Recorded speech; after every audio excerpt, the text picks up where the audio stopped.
Hello friends, welcome to our YouTube channel PR knowledge centre. Friends, आज के इस video में हम पृथ्वी की जो दो संरचनाएं होती हैं, एक आंतरिक संरचना और एक बाह्य संरचना, तो आंतरिक संरचना के बारे में जानेंगे। दोस्तों, आंतरिक संरचना से हमारा तात्पर्य है जैसे जो उसकी जो आंतरिक संरचना, जैसे उसके अंदर जो तत्व पाए जाते हैं वो कौन कौन किस किस परतों से मिलकर बना हुआ है, जैसे भूपरपटी, प्रवार, कोर, इन परतों से मिला हुआ है, परतों से मिलकर पृथ्वी बनी हुई है। और जो बाह्य संरचना है, तो बाह्य संरचना से हमारा तात्पर्य किससे है, जैसे भूकंप है, समुद्र है, धरातल है, और महाद्वीप हैं, देश हैं। ठीक है दोस्तों, और जैसे और जो झील हैं, नदियां हैं, बाह्य संरचनाओं से हमारा तात्पर्य इनसे है। तो आज हम इस वीडियो में पृथ्वी की आंतरिक संरचना के बारे में जानेंगे। क्या है दोस्तों, जो मतलब पृथ्वी की आंतरिक संरचना है उसकी कोई स्पष्ट प्रमाण नहीं मिले हैं। तो अलग अलग वैज्ञानिक है, तो उनकी सोच क्या थी, अलग अलग थी। 10 लोगों का अगर ग्रुप है तो 10 लोगों की सोच एक से तो हो नहीं सकती, सबकी सोच कैसे होगी, अलग अलग होंगे। कोई किसी विषय के बारे में कुछ कहेगा तो कोई कुछ कहेगा। यही कारण है दोस्तों, क्या था, अलग अलग वैज्ञानिक थे, इनकी सोच अलग अलग थी, तो इस कारण उनके मत क्या थे, उनके मत भी अलग अलग थे। ठीक है, और इसके अंदर जो पाए जाने वाले, इसकी सतह के अंदर जो मतलब उसकी परत की मोटाई थी, घनत्व था, तापमान था, भार था, और जो वहाँ पाए जाने वाले पदार्थ थे उनकी जैसी प्रकृति थी, उससे भी वैज्ञानिक पूर्ण सहमत नहीं थे। क्यों? क्योंकि क्या है दोस्तों, उन्होंने जब शोध किए, संशोधन किए, तो प्रमाण मिले, ठीक मिले, मतलब, लेकिन उनको जो संतुष्ट करने वाले प्रमाण थे, जो क्लियर थे कि अब इस तरह ही पृथ्वी की संरचना है, ऐसे वो क्लियर नहीं है। फिर भी कुछ जो मतलब वहाँ से प्रमाण मिले, जैसे कि देखिए, पृथ्वी का जो तापमान है, दबाव है, घनत्व है, उल्का है, वो भूकंप की तरंगें हैं। तरंगें कब आती हैं भूकंप की तरंगें? जब पृथ्वी के नीचे जो प्लेटें हैं, बड़ी बड़ी प्लेटें हैं, वो क्या होती, खिसकती हैं, तब भूकंप आती वही है। तो उन्हें एकत्रित करके पृथ्वी की संरचना के विषय में कई जानकारियाँ स्थापित हुई। हालांकि इससे सहमत नहीं है, मतलब क्लियर नहीं है वो कि ऐसी होती है, लेकिन जैसे ये परीक्षण किए उन्होंने, जैसे उनको ये शोध मिले, तो उनके आधार पर उन्होंने बताया कि पृथ्वी कितनी संरचना होती हैं, 3। पृथ्वी की जो आंतरिक संरचना है वो 3 भागों में बटी हुई है। पहला भूपरपटी, जिसे क्रस्ट कहते हैं। दूसरा आवरण, जिसे मेंटल कहते हैं। दोस्तों, आवरण को प्रवार भी कहते हैं, कुछ किताबों में इसे प्रवार नाम भी दिया जाता है। भूपरपटी, प्रवार, और तीसरा केंद्रीय भाग या क्रोड। ठीक है दोस्तों, अब देखिए, इसे थोड़ी डायग्राम से देखते हैं, ज़्यादा अच्छे समझ में आएगा। आंतरिक संरचना, ये देखिए डायग्राम में, ये देखिए जो ऊपर लिखा हुआ है क्रस्ट, ये है भूपरपटी, पतली परत। फिर उसके नीचे ये जो ऑरेंज कलर में दिख रहा है आपको, ये है प्रवार, मेटल। फिर उसके बाद जो है, जो एकदम गाढ़े लाल कलर में, एकदम सेंटर में, उसे क्या बोलते हैं, इनर कोर। और जो पीले रंग में, उसको क्या बोलते हैं, आउटर कोर। इनर कोर जो मतलब पृथ्वी का जो क्रोड का केंद्रीय भाग है, और आउटर कोर से जो क्रोड के ऊपर, जो क्रोड से कम, मतलब क्रोड में बहुत ज़्यादा गर्म है, उसमें जो ऊष्मा है, जो ताप है, बहुत ज़्यादा है। और उसके बाहर जो एक परत है, आउटर कोर, वो क्रोड की तुलना में, मतलब केंद्रीय क्रोड की तुलना में, उसमें जो ताप है वो क्या है, कम है। तो ठीक है दोस्तों, इससे आपको समझ में आ गया होगा कि क्रस्ट क्या है, मेटल क्या है, इनर कोर और आउटर कोर क्या है। ठीक है, अब इनके बारे में थोड़ी विस्तार से जानते हैं। ये देखिए, अब आते हैं हम भूपरपटी, क्रस्ट में, कि भूपरपटी किसे कहते हैं। दोस्तों, पृथ्वी के ऊपरी भाग को भूपरपटी कहते हैं। दोस्तों, आज की हमारी जो टॉपिक हैं, ये थ्योरी जैसे नहीं है टॉपिक। दोस्तों, इनके प्रत्येक पॉइंट इंपॉर्टेंट हैं, और प्रत्येक पॉइंट आपको नोट या अंडरलाइन कर लेना चाहिए। इसके प्रत्येक पॉइंट ही इंपॉर्टेंट है। आप कोई भी पॉइंट इसका जो है फालतू नहीं है, तो आप इसे नज़रअंदाज ना करें, और पॉइंट को क्या करें, नोट या अंडरलाइन कर लें। तो पृथ्वी के ऊपरी भाग को क्या कहते हैं, भूपरपटी कहते हैं। वह सतह जिसमें हम रहते हैं, वही सतह जिसमें कुआं, नदी, तालाब जो आपको देखने को मिल जाती है, ये सभी इसी भूपरपटी के अंतर्गत होते हैं। ठीक है, अब इसकी मोटाई कितनी है दोस्तों, इसकी मोटाई 34 किलोमीटर, मतलब जहाँ से हम रहते हैं, जिस इसके सबसे ऊपरी सतह में रहते हैं, उससे 34 किलोमीटर नीचे तक क्या है, भूपरपटी है। ठीक है, यह मुख्यतः किससे बनी दोस्तों, यह मुख्यतः बेसाल्ट चट्टानों से बनी है। किस प्रकार की चट्टानों से बनी है, बेसाल्ट चट्टानों से बनी है। ठीक है, और इसका औसतन घनत्व, दोस्तों औसतन घनत्व से मतलब है कि प्रति घन सेंटीमीटर में उसमें पदार्थ की मात्रा कितनी है। घनत्व का मतलब यही होता है ना दोस्तों, उसके जो मतलब उसकी जो क्षमता है, जो 1 घन सेंटीमीटर, तो 1 घन सेंटीमीटर उसके पदार्थ की मात्रा कितनी है। तो इसका औसतन घनत्व कितना दोस्तों, 2.7 ग्राम प्रति घन सेंटीमीटर है। ठीक है, अब देखिए, पृथ्वी के कुल आयतन के कितने प्रतिशत भाग घेरे हुए हैं, यह इंपॉर्टेंट है दोस्तों। पूछ लेता है पेपर में कि जो भूपरपटी सतह है, वो पृथ्वी के कुल आयतन का कितने प्रतिशत भाग घेरे हुए, तो सिर्फ 0.5% भाग घेरे हुए हैं। ठीक है, अब देखिए, इसके 2 भाग हैं। अब भूपरपटी के 2 भाग हैं, कौन कौन से, पहला सियाल और दूसरा सीमा। दोस्तों, ये नाम आप आपको बहुत ज़्यादा इंटरेस्टिंग लगेंगे ना, मैं बताता हूँ कैसे। जो हिंदी में भी और इंग्लिश में भी, जो इंग्लिश में देखिए सी आल, सी और आल, तो जो एस आई लिखा हुआ है और जो ए एल लिखा हुआ है वो दोनों दोनों आपको देखने में एक जैसे लगते होंगे।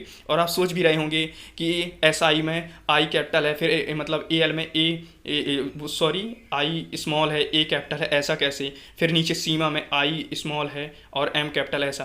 तो मैं बताता हूँ दोस्तों इसका कारण क्या। देखिए दोनों अलग अलग हैं, सी आल सी मा। देखिए मैं बताता हूँ, सी आल इसलिए मैंने जो एस आई है उसको आसमानी कलर में कर दिया है और जो ए एल है उसको हल्के बैगनी रंग में कर दिया है। देखिए दोस्तों, सी ऑल, सी मतलब होता है सिलिकॉन, जिसे सिलिकॉन भी कहते हैं, और ए एल मतलब एल्यूमिना, ठीक है। अब देखिए दोस्तों, सीमा, सी मतलब सिलिकॉन और एम मतलब मैग्नीशियम। तो दोस्तों आपको याद रहेगा ना इसके दो भाग, सी ऑल और सीमा। सी ऑल में सिलिकॉन और एल्यूमिनियम है और सीमा में सिलिकॉन और मैग्नीशियम है, ठीक है दोस्तों। अब देखिए, अब आते हैं जो भूपटल की रचना सामग्री, मतलब जो सतह है इसकी रचना सामग्री में कौन कौन से तत्व हैं, जो इसकी रचना है वो किन किन तत्वों से मिलकर बनी हुई है। तो देखिए दोस्तों, इसमें सबसे अधिक क्या है, ऑक्सीजन, कितनी है 46.60%। फिर क्या है, सिलिकॉन है दूसरे नंबर पर 27.27%। फिर है तीसरे नंबर पर एल्यूमिनियम 8.13%। दोस्तों ये याद कर लीजिए, सबसे अधिक क्या पाई जाती है, ऑक्सीजन पाई जाती है भूपटल में, जो कितनी है 46.60। फिर सिलिकॉन पाई जाती है 27.72, और फिर एल्यूमिनियम पाई जाती है 8.13%। अब इन तीनों को टोटल करते हैं दोस्तों। देखिए तीनों को टोटल करने पर कितना आया, 82.45%। मतलब जो भूपटल की रचना है 82.45% सिर्फ ये तीन मिलकर बनाते हैं। बाकी जो बचा 17.55% वो कौन है, उसमें अन्य तत्व हैं। मान लीजिए जो और जैसे लोहा है, ये सब हैं, ये सब तत्व पाए जाते हैं, ठीक है दोस्तों। अब देखिए, अब आते हैं हम दूसरा आवरण, मेटल, इसे क्या बोलते हैं, प्रवार भी। हमने बताया था इसे क्या बोलते हैं, प्रवार भी। देखिए दोस्तों, ये इसे प्रवार भी कहते हैं, हम ये आपको बता भी चुके हैं, ठीक है दोस्तों। अब देखिए, भूपरपटी के नीचे वाले भाग को आवरण कहते हैं। दोस्तों ये तो हमने आपको डायग्राम से भी समझा दिया था कि सबसे ऊपर भूपरपटी है, उसके नीचे आवरण मेटल या वही प्रवार है, ठीक है। भूपरपटी के नीचे वाले भाग को आवरण कहते हैं। इसकी मोटाई कितनी है दोस्तों, इसकी मोटाई 2900 किलोमीटर है। आप तीनों याद कर लीजिए। सबसे कम में सबसे पतली परत अगर देखी जाए तो भूपरपटी की है, वो कितनी है, वो 34 किलोमीटर है। फिर उसके बाद ये 2900 किलोमीटर है, और जो अब क्रोड की आएगी वो इससे भी ज़्यादा है, ठीक है। तो कितनी मोटी है, इसकी जो मोटाई है, परत की मोटाई कितनी है, 2900 किलोमीटर है, ठीक है। यह भी मुक्ता दोस्तों, भूपरपटी भी मुक्ता बेसाल्ट चट्टानों से बनी हुई है, और आवरण भी मुक्ता बेसाल्ट चट्टानों से बना हुआ है, ठीक है। इसका जो औसत घनत्व, इसका औसतन घनत्व कितना है, 3.5 ग्राम प्रति घन सेंटीमीटर। दोस्तों मैंने बताया है कि घनत्व मतलब क्या होता है, कि मतलब उसके प्रति घन सेंटीमीटर में उसमें जो उपस्थित पदार्थ की मात्रा वो कितनी है। तो इसके 1 घन सेंटीमीटर पदार्थ की मात्रा कितनी उपस्थित है, 3.5 ग्राम, ठीक है। अब देखिए, यह पृथ्वी के कुल आयतन का, जी दोस्तों ये भी इंपॉर्टेंट है। अगर भूपरपटी का पूछे कि वह पृथ्वी के कुल आयतन का कितने प्रतिशत भाग घेरे हुए है, तो सिर्फ 0.5%। अगर आवरण या प्रवार का पूछे कि यह पृथ्वी के कुल भाग का कितना आयतन घेरे हुए, कितना घेरे हुए हैं, 83% घेरे हुए, सबसे ज़्यादा भाग घेरे हुए। कितना घेरे हुए हैं ये आवरण, 83% घेरे हुए, ठीक है दोस्तों। अब आते हैं हम केंद्रीय भाग या क्रोड कोर, ठीक है। पृथ्वी के सबसे मध्य भाग को केंद्रीय भाग कहते हैं। सबसे जो ऊपरी सतह होती है उसको भूपरपटी, फिर भूपरपटी की जो नीचे होती है उसको प्रवार, और जो सबसे उसका केंद्रीय भाग होता है उसे क्या कहते हैं, जो मध्य भाग होता है उसको केंद्रीय भाग या क्रोड कहते हैं, ठीक है। यह भाग निकेल व फेरस से बना है। यह भाग किससे बना है, वो दोनों बेसाल्ट चट्टानों से बनी हुई हैं, और यह किससे बनी है, निकेल व फेरस से, ठीक है। इसकी मोटाई 3500 किलोमीटर। जी दोस्तों मैंने बोला था सबसे पतली किसकी परत है, सबसे पतली है भूपरपटी की, उसके बाद किसकी है, तो उसके बाद आवरण है 2900 किलोमीटर, और फिर केंद्रीय भाग सबसे मोटी परत है, इसकी कितनी है, 3500 किलोमीटर मोटी है, ठीक है। इसका घनत्व 13 ग्राम प्रति घन सेंटीमीटर। आप सोच सकते हैं दोस्तों इसमें पदार्थ की मात्रा कितनी ज़्यादा होगी। इसका कारण ये है क्योंकि इसमें जो पदार्थ की मात्रा पाई जाती है वो द्रव अवस्था में पाई जाती है, ठीक है। इसी कारण इसमें 1 घन सेंटीमीटर में 13 ग्राम पदार्थ की मात्रा है, ठीक है दोस्तों। अब यह पृथ्वी के कुल आयतन का 16% भाग घेरे हुए हैं, ठीक है। और आवरण कितना घेरे हुए हैं, 83%, ये घेरे हुए हैं 16%, और भूपरपटी कितने घेरे हुए, 0.5%, ठीक है। इसका केंद्रीय भाग संभवतः, इसका जो केंद्रीय भाग है वो किससे मिलकर बना हुआ है, मतलब क्लियर नहीं है क्योंकि यहाँ तक पहुँच नहीं पाए हैं, इसका तापमान बहुत ज़्यादा है, लेकिन संभवतः कैसा है, द्रव या प्लास्टिक का बना हुआ। इसका जो केंद्रीय भाग वो किससे है, द्रव या प्लास्टिक रूप में। वैज्ञानिक मानते हैं कि उसमें इतनी ज़्यादा ऊष्मा है, इतना ज़्यादा उसका ताप है केंद्रीय भाग का, तो वहाँ पर जो पदार्थ अगर पाए भी जाते होंगे तो किस में है, द्रव अवस्था में है, ठीक है। अब ये देखिए, यह पृथ्वी का सबसे गर्म भाग है। जी हाँ दोस्तों, मैंने बताया यह पृथ्वी का सबसे ज़्यादा गर्म भाग है। जो सूर्य का सेंटर है वो भी सबसे ज़्यादा मतलब सबसे ज़्यादा गर्म है। इसका जो सेंटर है वो भी सबसे ज़्यादा गर्म है। ठीक है, अब आते हैं सीमा क्षेत्र। जी दोस्तों, ये वेरी इंपॉर्टेंट है कि सीमा क्षेत्र क्या, किस सीमा क्षेत्र को क्या कहते हैं। सीमा क्षेत्र से हमारा तात्पर्य है दोस्तों, जैसे अभी हमने बताया भूपर्पटी, प्रवार, क्रोड। तो भूपर्पटी और प्रवार के बीच की जो रेखा है उसको क्या कहते हैं, फिर प्रवार और क्रोड के बीच की रेखा है उसको क्या कहते हैं, ऐसा। तो ये सीमा क्षेत्र, ये इंपॉर्टेंट है। और चूँकि दोस्तों ये जो नाम है ये थोड़ी इंग्लिश में नाम है, मतलब इनका हिंदी में नाम नहीं है, ये इंग्लिश में नाम है। इसलिए क्या होता है, ये पेपर में पूछ देता और हम जान नहीं पाते, और जबकि इसकी परिभाषा बहुत ज़्यादा क्या होती है, सिंपल होती है। जैसे हम आते हैं कोनराड असंबद्धता, ऊपरी भूपर्पटी व निचली भूपर्पटी, मतलब दोनों भूपर्पटी। तो ऊपरी भूपर्पटी और निचली भूपर्पटी के बीच के सीमा क्षेत्र को क्या कहते हैं, कोनराड असंबद्धता कहते हैं। मतलब कैसे, जो पूरी भूपर्पटी की परत है ऊपर से लेकर नीचे तक जो भूपर्पटी की परत है पूरी, उसको क्या कहते हैं, कोनराड असंबद्धता कहते हैं। ठीक है दोस्तों, अब रेपेटी असंबद्धता, ऊपरी आवरण वही ऊपरी प्रवार, मतलब प्रवार की जो शुरुआत है, और निचली प्रवार बिल्कुल उसके भूपर्पटी की, जैसे भूपर्पटी की पूरी भूपर्पटी की जो परत है, ऊपरी भूपर्पटी और निचली भूपर्पटी दोनों की जो परत है उसको क्या कहते हैं, कोनराड असंबद्धता कहते हैं। उसी तरह जो ऊपरी प्रवार है और निचला प्रवार है, मतलब पूरी प्रवार की जो मोटाई है, जो उसकी पूरी लंबाई है, उसको क्या कहते हैं, रेपेटी असंबद्धता कहते हैं। जो उसके बीच के सीमा क्षेत्र उसको क्या कहते हैं, रेपेटी असंबद्धता कहते हैं। अब आते हैं लेहमैन असंबद्धता। तो बाह्य क्रोड व आंतरिक क्रोड, दोस्तों तीनों आपको याद, मैंने बोला था इनके नाम थोड़ी अजीब हैं लेकिन ये बहुत सिंपल है और लोग इसी में नाम सुनकर गलती कर देते हैं। तो कोनराड असंबद्धता, जो भूपर्पटी की परत, जो दोनों भूपर्पटी की परतों को जो अलग कर, मतलब ऊपरी भूपर्पटी और निचली भूपर्पटी, उसके बीच में जो पूरी भूपर्पटी है उसको क्या कहते हैं, कोनराड असंबद्धता कहते हैं। फिर रेपेटी असंबद्धता, जो ऊपरी प्रवार है और निचला प्रवार है, उन दोनों के जो सीमा क्षेत्र उसको क्या कहते हैं, रेपेटी असंबद्धता कहते हैं। फिर लेहमैन असंबद्धता, तो ये किसको कहते हैं, बाह्य क्रोड और आंतरिक क्रोड के सीमा क्षेत्र को क्या कहते हैं, लेहमैन असंबद्धता। ये तो हो गई दोस्तों जो जैसे भूपर्पटी से भूपर्पटी, प्रवार से प्रवार और क्रोड से क्रोड। अब आते हैं जैसे भूपर्पटी और प्रवार को अलग करने वाली और प्रवार और क्रोड को अलग करने वाली। ठीक है, देखिए दोस्तों, मोहविसिक डिसकंटिन्यूटी, क्या मोहविसिक डिसकंटिन्यूटी जो सीमा क्षेत्र किसको कहते हैं, भूपर्पटी और आवरण, वही भूपर्पटी और प्रवार के बीच के सीमा क्षेत्र को, किसको, भूपर्पटी से भूपर्पटी पढ़ चुके हैं, ये भूपर्पटी और प्रवार को जो अलग करते हैं उसको क्या कहते हैं, मोहविसिक डिसकंटिन्यूटी कहते हैं। आप देखिए दोस्तों, गुटेनबर्ग विसार्ट असंबद्धता, कौन सी, गुटेनबर्ग विसार्ट असंबद्धता, निचले आवरण, मतलब जो प्रवार का जो नीचे का भाग है, ऊपरी भाग जो प्रवार का और भूपर्पटी के बीच का भाग, वो तो मोहविसिक डिसकंटिन्यूटी हो गया। जो मतलब जो आप ऐसे याद कर लीजिए कि जो प्रवार और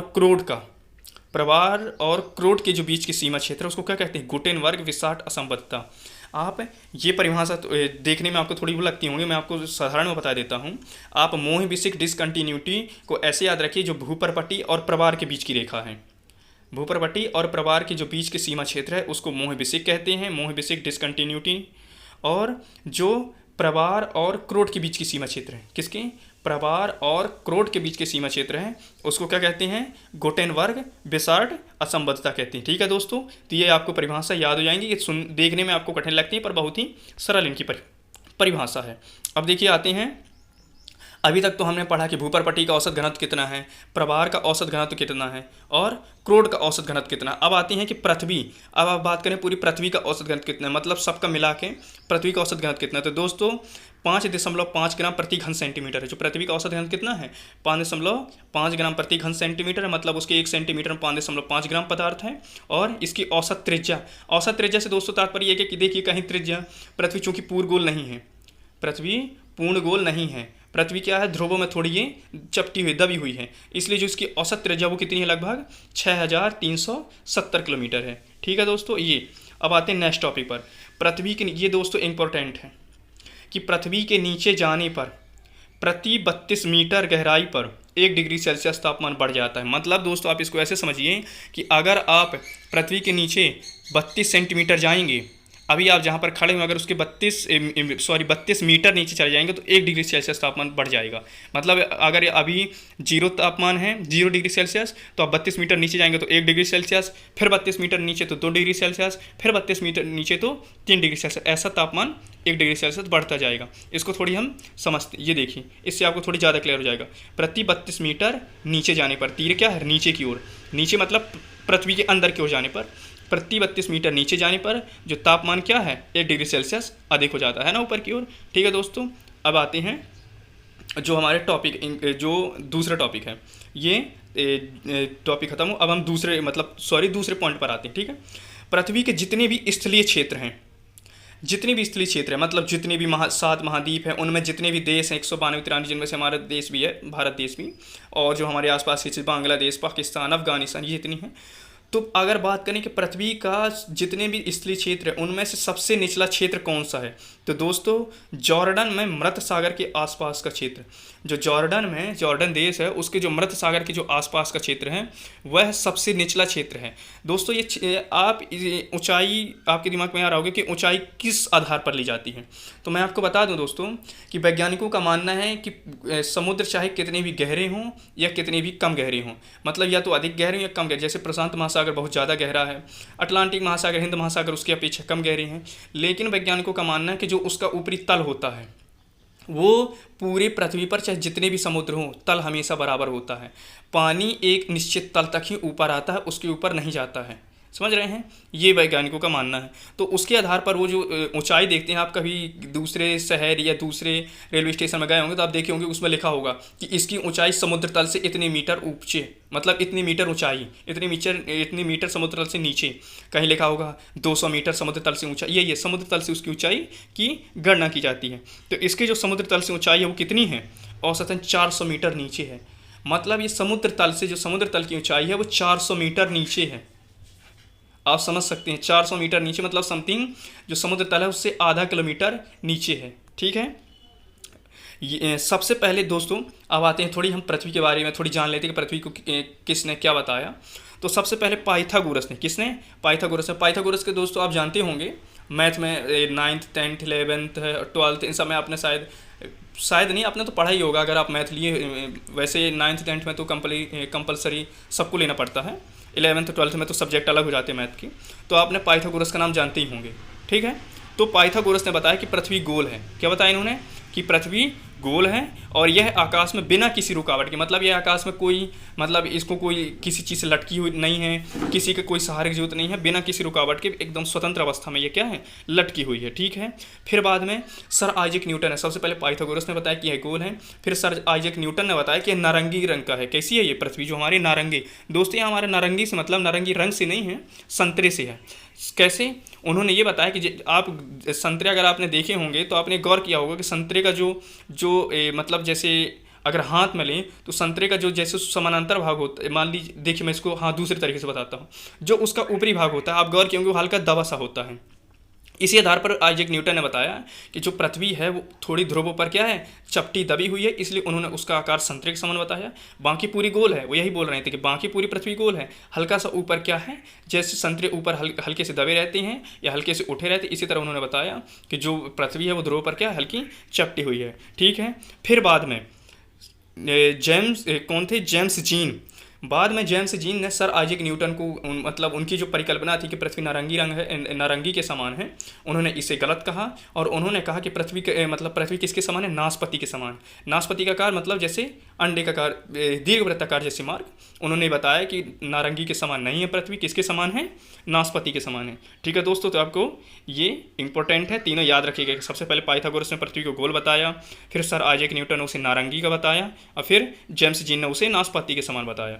ठीक है दोस्तों, अब आते हैं थोड़ी पृथ्वी की बाह्य सतह। देखिए दोस्तों, हमने आंतरिक सतह के बारे में अब चर्चा कर ली है, बाह्य सतह के बारे में हम नेक्स्ट टॉपिक में चर्चा करेंगे, नेक्स्ट वीडियो में चर्चा करेंगे इस टॉपिक के बारे में।